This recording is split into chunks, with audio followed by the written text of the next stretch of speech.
Hepinize merhaba arkadaşlar. Sağlam Para kanalına hoş geldiniz. Bugün yanımda Berkay Boz ve Berkay Ertem var. Arkadaşlar bugünkü konumuz üniversite hayatında nasıl ilerledik? Ertem hukuk fakültesi okuyor. Avukat olacak büyüyünce. İnşallah. Berkay Boz arkadaşım da turizm rehberlik okuyor. Şimdi kendi üniversite hayatımızda ekonomik ve nasıl hayatımızın gittiği hakkında ve sizlere tavsiye olabilecek, öneriler olabilecek, bir hayat dersi olabilecek şeyleri anlatacağız. İlk önce Berkay Ertem, senden başlamak istiyorum. Evet, şimdi bir de üniversite yerleştirme vakti geldi yani. Geldi Evet. sayılır. Tam Yani vakti 20 yani. gün falan kaldı. Şimdi onlar hakkında da tavsiye vereceğiz. Ben Antalya'da okuyorum, sen Muğla'da, sen Düzce'de. Okuduğun yer önemli değil aslında o kadar. Kendini ne Orada, kadar geliştirdiğin orada aynı o çevreyi nasıl kurduğun önemli. Evet ama ekonomik açıdan mesela Ekonomik açıdan sizden evet. mesela farkım var. Evet. Tabii. Hani mesela sen şimdi Antalya'da ekonomi orada daha canlı ve hani eve çıkamıyorsun sen, doğru mu? Eve çıkamıyorum abi. Çok pahalı. Hani Muğla bir nebze daha şey olduğu için Bir tık Evet. daha aynı. ortak arkadaşlarıyla eve çıkarak daha şey oldu. Ama öbür türlü baktığında daha çok zor. Mesela bizim Düzce'de abi isteyen eve çıkıyor. Şöyle bir şey bahsedeyim ben size. Ben şimdi sıralama yaparken ben ilk üniversite sınavına girdiğimde ben eşit ağırlıkta 600.000 yaptım. Bu hani çok kötü bir şey. TYT'de de aynı şekildeydi. Ama ben herhangi bir hedefim yoktu, tamam mı? Arkadaşlarımın da bir hedefi yoktu ama ben o dönemde bilgisayarla uğraşmaya başladım. O süreçte bilgisayarla uğraşmaya başlayınca ben dedim ki bilgisayar mühendisliği okuyacağım. Ama ben eşit ağırlık öğrencisiydim. Sorun da buydu ki ben sayısal dersleri nasıl yapacaktım? Pek bir bilgim yoktu. Dershane sürecinde ben eşit ağırlıktan sayısala geçtim. Bu dönemde uzun bir çalışma serüveni geçti ama gel gelelim sınava 1-2 ay kala ben bilgisayarla çok daha haşır neşir olmaya başladım. Bundan dolayı sınavı birazcık orada salmış oldum. Bu sefer de sayısalda 400.000 yaptım. Çok bir sıralama çekemedim. Ben bu sefer ne yapabilirim dedim. Yakın çevremde bilgisayar programcılığı okumalıyım. Çünkü ben bilgisayar üzerine gitmek istiyordum. Bu şekilde ben kendim bilgisayar programcılığı okumayı tercih ettim. Şimdi de bu sene mezun olacağım inşallah. Hadi hayırlısı. İnşallah. Boz, mesela sen ne yaptın? Senin serüvenin nasıldı? Benim en baştan klasik yani. Ben sayısaldım. Birazcık ilgim vardı sayısala. Ama sonrasında hani tek ilgiyle olmayacağını, birazcık kafa gerektiğini de anladım. O kafa yokmuş bende. Klasik işte Ya hani, öyle deme abi. Yani. ya basmıyor ya. Seviyordum aslında rakamlarla falan uğraşmayı. Ondan sonra bir sene boyunca hani klasik dışarıda söylenen böyle endüstri mühendisliğidir, yok işte şu mühendislikti falan, bu mühendislikti falan diyorlar ya. İşte onlardan ben okuyacaktım klasik olarak. Bir sene işte mezuna bıraktım. Ne sonuç aldığımı bilmiyorum ama kötü bir sonuç aldığımı da hatırlıyorum. Sonrasında işte asıl gerçekten bana hitap eden, benim gerçekten severek yaptığım bir şeyi yani bölüm olarak seçmeyi düşündüm. Değil. Benim İngilizcem her zaman çok iyiydi. Sonrasında dile yatkınlığımı fark ettim. Ve gerçekten de çok azıcık bir çalışmayla hani iyi olduğum yerden güzel bir sıralama yaptığımı düşünüyorum. OBP'm birazcık düşük olduğu için 23.000'e girdim ama OBP'm 75 sanırsam. İşte 80 soruluk bir sınav veriyorlar sana. 72 doğru, 8 yanlış olması lazım. İşte sıralamada da işte 23.000 yaptım. Muğla'ya turizm rehberliği bölümüne yerleştim. Benim Bravo. Hayırlı uğurlu olsun. Teşekkür ederim. Sağ olsun. Evet, Berkay Ertem arkadaşım. Büyük başarı öykünü bize anlatır mısın? Anlatacağım. Şimdi ilk sene bir hata yaptık. Özel okula geçtik. Normalde dershaneye gitsen daha mantıklı. Yani. Özel okula geçtik, bir hata yaptık. Neyse bu hatanın da bedelini ödedik. Evet. 175.000 sıralamayla. Çalıştık mı? Çalışmadık. Güzel okul bir işe yaradı mı? Yaramadı. Ama tatlısıyla, tuzlusuyla Aynen. bir dönem geçti yani. İlk sene bitti. İkinci sene bir Eylül ayında 1-2 gün çalıştım, tamam mı? İlk mezun senem. 2-3 gün çalıştım böyle Eylül ayında. Dedim ben bu sene yapamam dedim. Bayağı sıkıntılı bir dönemdi. Bir de şimdi çalışmıyorsun. Sınava girmeyeceğim, evet kafamda böyle ama yani seni çok geri atıyor. Bomboş bir sene. Evet. Yani Aynen. o sene babam dedi işte sınava gir belki bir şey olur falan filan. Ben dedim olmaz yani. Ben sonucu verdim onu da. Hadi seni kırmayayım. Sonra kırmadım babamı. 300.000 sıralama yaptım. Son senede dershaneye gittim. Çok güzel bir dershaneydi. Böyle 50 kişi falan vardı dershanede. Hatırlıyorum ben de. Samimi bir yerdi yani. Gene çalışmadım aslında. Bir Eylül-Ekim ayında 1-2 ay güzel çalıştım ilk başlar. Ama sonra saldım bayağı. Son düzlüğe girerken çok önemli. Evet. Benim yaptığım hatayı işte sen yapmadın. Aynen. Son düzlüğe girerken dedim ki yani ben bu sınavı yapmam artık. 3. senem ya. Yani dile kolay ama hani şimdi mezuna kalanlar beni daha iyi anlar. Mezuna kalmak sıkıntılı bir iş. Sıkıntı Aile gerçekten. evinde kalmaya falan devam ediyorum. Neyse. Son düzlük. Son düzlüğe girerken şöyle bir şey oldu. Yapacağım falan moduna girdim. Sınavdan bir gün önce, tamam TYT sınavından bir gün önce açtım bilgisayarı. 2020 Atıyorum TYT sınavı açtım, kaç net yaptım, şu kadar net yaptım. AYT kaç net yaptım, şu kadar net yaptım. Baktım sıralama ne kadar geliyor? 60.000 geliyor. Bak harbiden 60.000 geliyordu o zaman. Dedim ki tamam 60.000'e ben Anadolu işletme yazarım. Oraya giderim. Ondan sonra da bir daha sınava hazırlanırım falan filan. Psikolojim artık nasıl bir boyuttaysa. O sınava bir gün var ama. Aynen. Sınava bir gün var ya. Gece 2'de 3'te falan sınav çözüyordum ben. Neyse. Sonra sınava girdim çıktım. Moraller bozuk. Böyle birkaç tane dandik YouTuber cevapları paylaşmış. Cevaplar da yanlış. Ondan sonra gerçek cevaplar çıktı. Ulan dedim bayağı doğru mu var falan filan. Bayağı o zaman motivasyonum yerine geldi. Çünkü dedim hani yaptık galiba. Sonra sonuç açıklandı. Ham puan 11.000, yerleştirme 13.000. Allah şükür Akdeniz Bravo. Akdeniz Hukuk'ta şu an 3. sınıf öğrencisiyim. Peki şimdi güzel başarılar İşte elde şimdi ettik. hayat başlıyor. Asıl şimdi başladı. Aynen öyle. Şimdi ilk sene nasıl geçti? Şimdi benim okuduğum yer köydü ve ben hani şey yapamadım, tamam mı? Köyde ne yapacaksın abi? Özel yurt vardı. Özel yurda girdim. Ama oraya bir maliyet. Yurtta yemek yok. Yemek ayrı bir maliyet. Keyfi hiçbir şey yok. Bak ben 3. yılımdayım. Ama hala keyfi hiçbir şey doğru düzgün yapmış değilim. Bende hiç şey olmadı. Eğlenebileceğim bir yer de yoktu. Eğlenebileceğim değil mi? Kafeye gitmek için yarım saat 45 dakika yol gitmen gerekiyordu. Ben tabii anlamıyorum bunun ne dediğini. Antalya'da okuduğum için. Abi şimdi Düzce'yi gömüyorsun da. Düzce'de de eğlenmiyor musun? Arkadaşlarımla eğlenebilirim. Aynen öyle. Gittiğin yer eyvallah kötü olabilir de sen orada bir arkadaş ortamı bulursun. Bambaşka bir hayat yaşarsın. Öyle. Çok önemli bir şey. Ona da değiniriz birazdan. Aynen. Ortam çevre. Ya bende maliyet çok yoktu ama para da yoktu. Ha. Öyle bir şey vardı yani. İki arkadaşım da Akdeniz bölgesinde okuyor. Orada işler daha farklıdır yani. Sizde nasıl oluyor? Hani ekonomik durumunuz Ekonomik nasıldı? olarak. Evet. Sen anlat. Benim orta, ya şimdi yine çok pahalı. Her şey çok pahalı zaten. Şimdi birincisinden bakarsan ev fiyatları. Şimdi bir öğrenci eve çıkmak ister abi. Evin özgürlüğü vardır. İstediğin saatte gireceksin, çıkacaksın. Arkadaşlarını davet edeceksin. Bunun dışında eğlence aktivitelerini yapacaksın, tamam mı? Ben şahsen kendim yurtta yapamayan bir insanım. Tek kalmayı böyle mahrem olmasını seviyorum yani. Evet, ben mesela onu yapmayın, onu anlatayım ne olursunuz arkadaşlar. Yap yani, iyice bakın nasıl kaçırdığımı onu hatırlamıyorum tam olarak ama sanırsam ben OBS'de görmüştüm. Hazırlık okumak istiyor musunuz, istemiyor musunuz? Ben hayır tıkladım. Öyle bırakacaklar zannettim. Meğersem bunun bir sınavı varmış. Bunu geçmen lazımmış ki sonradan hazırlık döneminden muaf ol. Her neyse direkt ilk gerçekten başladığım sene içerisinde 2 arkadaşım vardı. Ben 3 kişi yani. Bir eve çıktık. O zaman kirası 9.000 olması lazımdı. Ama o zaman için de yüksek bir kiraydı. Mesela şöyle söyleyeyim. Şu anda o aynı yerde oturuyorum hala. Şu an kira 25.000 TL. 2 kişi çıkıyoruz. 12.5 veriyoruz. Ben önceki seneden kiracı olduğum için 22 veriyoruz. 11 yapıyoruz. Hani kira çok yüksek. Mesela 11.000 lira kiraya veriyorsunuz. Üzerine bunun elektrik, su, ondan sonra doğalgaz, internet faturası, yemek için masraflar falan. Hani bu senin aylık harcaman yani bayağı hani 20'ye dayanıyor, tamam mı? Eğlenmek için bir şey yapmak istedim diye. Yapamazsın ki Yapmaya abi. hani fırsat kalmıyor. Şimdi paso ailenin eline bakamıyorsun. Çalışman gerekiyor. Çalıştığın zaman da bazen böyle hayatta kaymalar oluyor. Birazcık böyle ayağını sağlam almak lazım. Belki yani yurtta bir dönem idare etmek gerekebilir. Kesinlikle. Ben hiç yapamadığım için yani bana çok ters olduğu için eve atladım ben direkt. Birazcık zorlanıyorum ama çalışarak falan idare etmeye çalışıyoruz bir şekilde. Benim böyle oldu. Geçinmek çok zor yani. Ya zor ki aile eline hiçbirimiz bakmak istemiyoruz ama mecbur kalıyoruz. Hani ben de şu an yaz okulu sürecinde KYK'da kalıyorum. Ben Gölyaka'da okurken bu kadar harcamıyordum. Evet. Çünkü hani Gölyaka'da benim harcayacağım para neydi biliyor musun? Okula git gel 25 lira. Bu sene içinden bahsediyorum. Okula git gel 25 lira. Abi öğlen yemeği okulda 25 lira. 50 lira, tamam mı?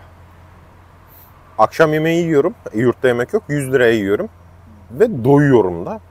Şimdi KYK'da yaz okulunda yemek gene paralı. Yemekhane, sabah kahvaltı derken ya bir önceki videomuzda bahsettik. Mustafa ile bunu çok derin konuştuk.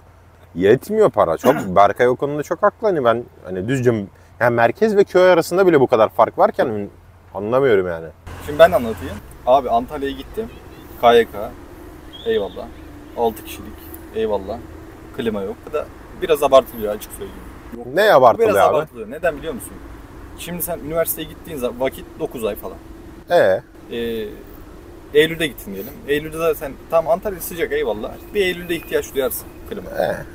Sonra bir Haziran'da ihtiyaç duyarsın. Ama hukuk okuyorsan Temmuz'a kadar sarkıyor senin vakit. Temmuz'da bir yanıyorsun kanka. Alev oluyor. Bak biz KYK'da 6 kişilik odada kalıyorduk. Karşı oda gelip bizim kapıyı açıyordu. Beyler diyordu işte şey yapsın. Rüzgar etsin. Aynen. Klima Antalya'da önemli eyvallah ama klimasız da bir sene geçirdim. 6 kişilik odada. 6 kişi zor mu? Ranzada kalıyorsun abi. Evet. Böyle minnacık oda. Psikoloji bir yerde gidiyor gibi oluyor ama biz mesela 4 kişiliğe geçtim ben bu sene. 2. sınıfta. Ama 6 kişilik arkadaşlarım daha iyiydi. Yani 4 kişilik arkadaşlarım 6 kişilik arkadaşlar net daha iyiydi. Sayı daha fazla, risk daha fazla bir kere çünkü. Yani o insanla uyuşma imkanın azalıyor. Evet. Ama 4 kişilikte kaldıklarım biraz zımboydu yani, anladın mı? Ama 6 kişilikte mesela bambaşka karakterler. 6 kişinin 6'sı da öyleydi kanka. Bambaşka karakterler ama bir oda içinde bir saygıyı bir tutturduk. Ne güzel. O yüzden abi biraz şans önemli yani KYK'da kalacaksanız. Evet. Arkadaşın falan varsa zaten rahatsın biraz daha. En azından bir kişiyi tanıyorsun yani. Orada yaşıyorsun bir kere yani. Minnacık oda eyvallah ama orası senin yaşam alanın. Evet, başka şeyin olmuyor ki. Aynen, başka hani, şeyin olmuyor. Bak sen 6 kişi diyorsun. Biz 3 kişi de kalıyorduk. Ama bizde öyle bir samimiyet vardı ki bizim yurt özel olduğu için yani KYK çok uzak kalıyordu. 1,5 saat yol gitmem gerekiyor okul için sabah. Sabah 9'daki derse benim sabah 7.30'da falan çıkmam gerekiyordu. O yüzden mecbur biz özelde kaldık. Çünkü 9 otobüsüne binip derse gidiyorduk hemen. 5 dakikada okuldaydık. Bizim odada mesela 3 kişiydik ama abi biz o kadar samimiydik ki. Bizim kattaki her odada abi kapılar kilitlenmiyordu. Kilitlenebiliyordu aslında ama kimse kilitlemiyordu. O oda da senin. Gidiyorsun, oturuyorsun, muhabbet ediyorsun, sohbet ediyorsun. Gidiyorsun, içeceğini alıyorsun, gidiyorsun, kola alıyorsun, fanta alıyorsun. Gidiyorsunuz, oturuyorsunuz. Çekirdek alıyorsun. Hani bizim senin 6 kişilik odada olan samimiyeti biz bütün yurt yapmıştık. İşte bak bende bu yoktu mesela, anladın mı? Biz o kadar mutluyduk ki. Hani şu an mesela o arkadaşlarımdan benim şu an kanalımda bütün videolarımı takip eden o arkadaşlarım. Onlarla birlikte başladım ben bu yolculuğa. İlk videolarımı onlarla birlikte denedim. Ve şu an o kadar takip ediyorlar ki. Ve hala da her gün görüşüyoruz yani. Kendi WhatsApp gruplarımız var. Sohbet, muhabbet ediyoruz. Yani mükemmel bir şey yani. Sen o 6 kişiliği bir de düşün 50 kişiyle. Yani çıkıp gitsem ben farklı bir şehre, her şehirde bir tanıdığımız var ve o kadar samimiyet var ki. Diyor gel başka yere gitme, bende kalırsın. Böyle bir samimiyet var. Ya şimdi, o zaman şöyle diyelim ya, üniversite tercihi yapacak insanlar. Şehir eyvallah önemli. Ama bir yandan atıyorum Antalya daha güzel şehir. Ama Düzce ona göre biraz daha kötü. Tabii. Ama yok kötü, direkt kötü yani. Yazarsın Düzce'yi, orada bambaşka bir hayat yaşarsın. Evet öyle. Ya hayatın seni nasıl götüreceği belli değil. O yüzden yani böyle işte ben şurayı yazacağım, acaba orası bana şey mi olur falan filan diye ya doğru düşünceye kapılmasınlar. Evet. Doğru bir üniversite mi, doğru bir şehir mi dersen bölümüne bağlı abi. Bence doğru bir şehir daha önemli. Ya tabii ki de. Ama o bölümde okuyacağım bölüm hangi şehirdeyse oranın bir mezunlarına bak. Araştırayım kaç tane mezun vermiş. Yani şimdi okuyacağım bölümü hangi şehirdeyse örnek veriyorum. Düzce'de. Abi git bölüm kaç mezun vermiş bak buna. Hocalarını araştır. Bakın bu çok büyük yapılan bir yanlış.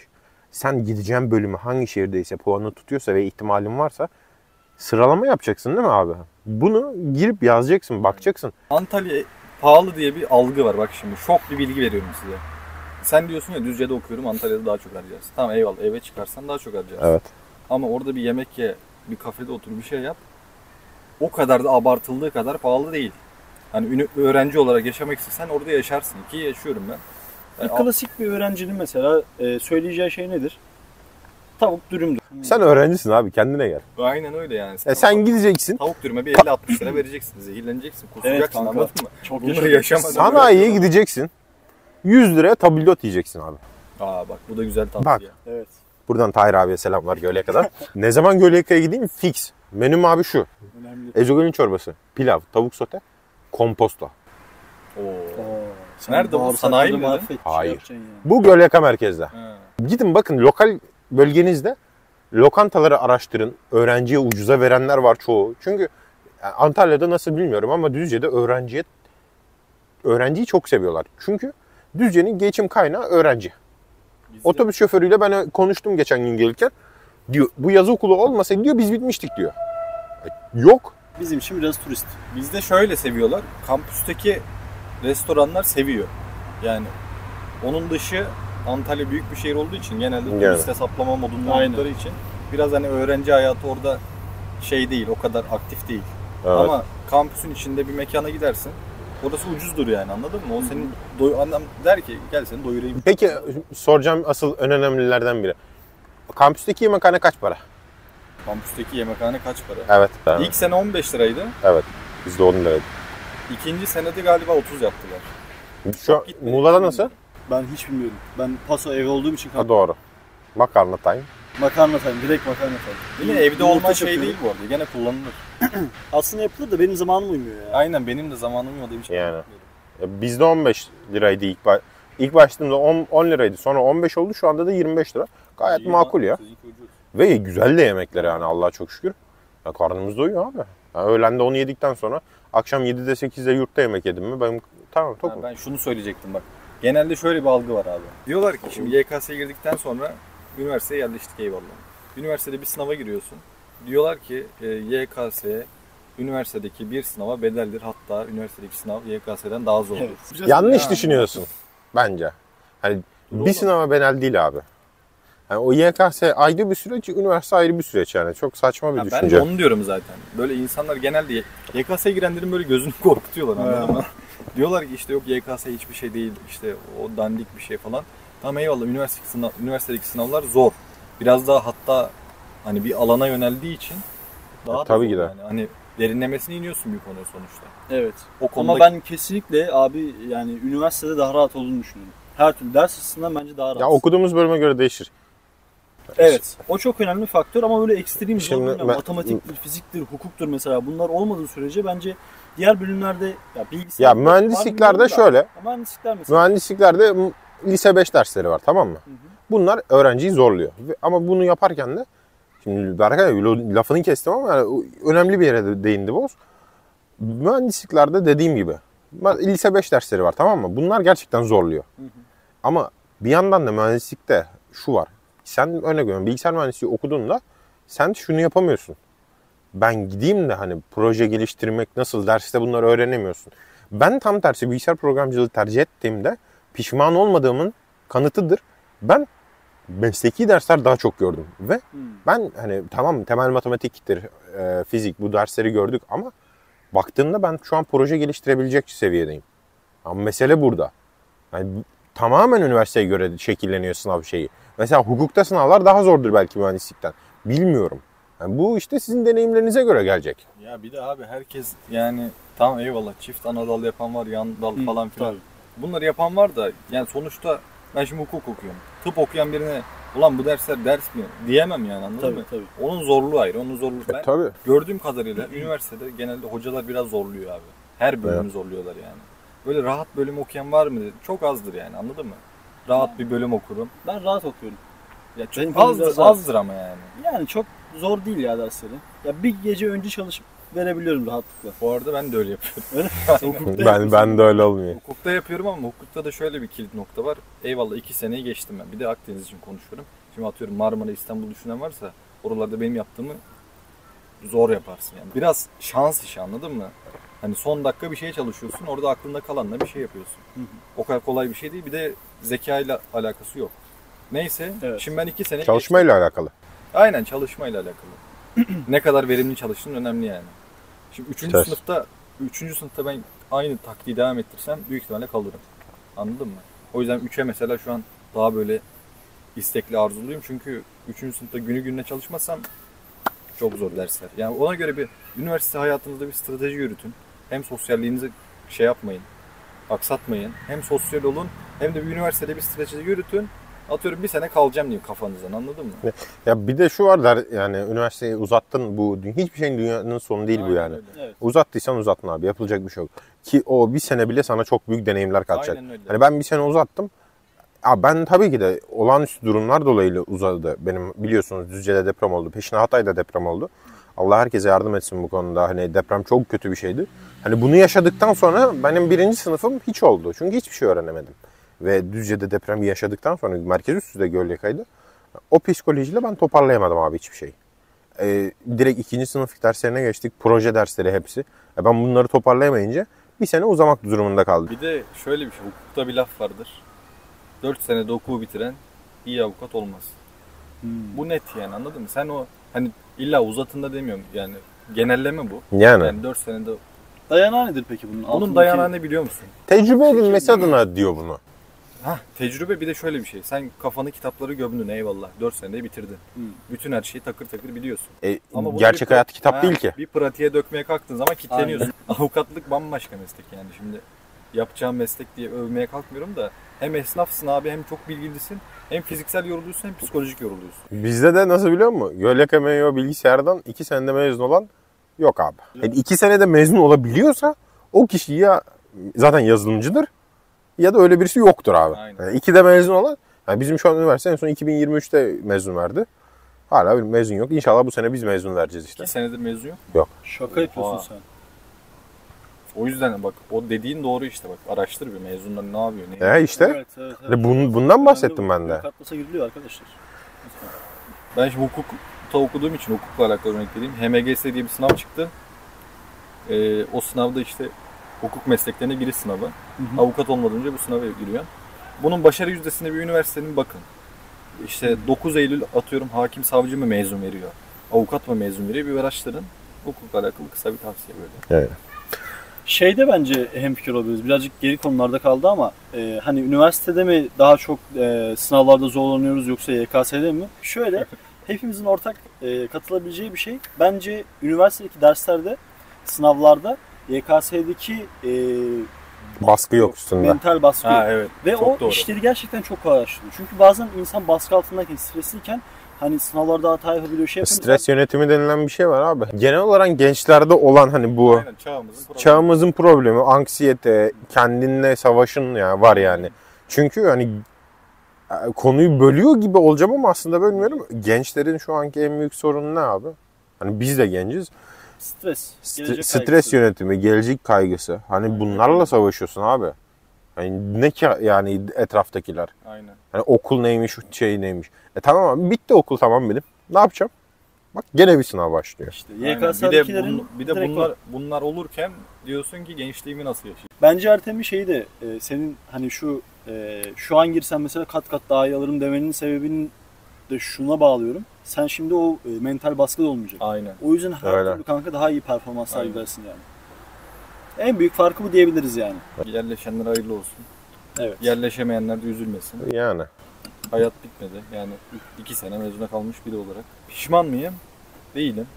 Çünkü güzel bir bölümdeyim. Yani. Güzel bir yerdeyim. Bir çalışınca oluyor yani.